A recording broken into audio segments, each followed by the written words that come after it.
Why are people of Venezuela celebrating the arrest and kidnap of their own president? Well, to understand that, we need to go back in time a little bit. In 1914, oil was discovered in Venezuela. By 20th century, Venezuela became one of the top exporters of oil in the world. It was one of the founding members of OPEC, and it was the richest country in the Latin America per capita wise. Then comes 1970s. Oil prices shot up. Venezuela sold oil, made money. Venezuelan cities developed, education expanded. There was a little bit of political turmoil, but their economy was in great shape. In 1976, Venezuela nationalized the oil industry. It created an oil company called PDVSA. This company worked really well. In fact, it was termed as one of the best run oil companies in the world.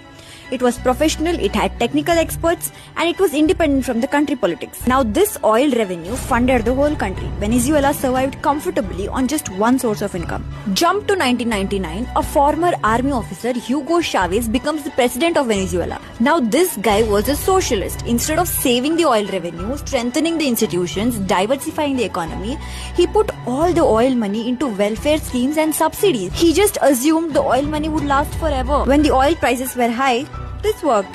When the oil prices fell, everything collapsed. In 2002-2003, Chavez politicized the oil company, the PDVSA. Approximately 18,000 skilled workers were fired.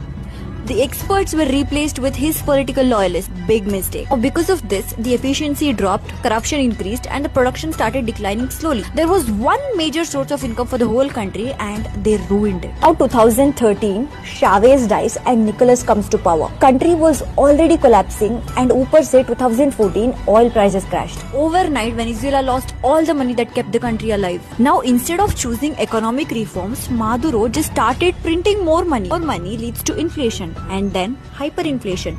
Money lost its value. It became just piece of paper. A cup of coffee costed the whole monthly salary. People carried bags of cash just to buy bread. Savings became useless. Supermarkets were emptied. Hospitals had no medicines in them. Electricity failed and there was no water running in homes. Between 2015 and 2023, 7 million Venezuelans left the country.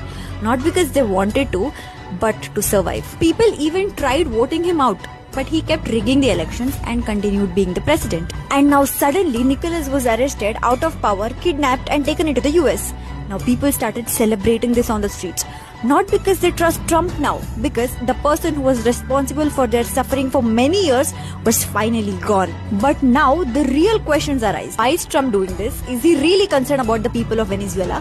What happens to Venezuelan oil? What happens to Venezuelan people? Where is China in the middle of all this? How is this going to alter the geopolitics? I will try to decode all of this in part 2, so follow if you want to know about this.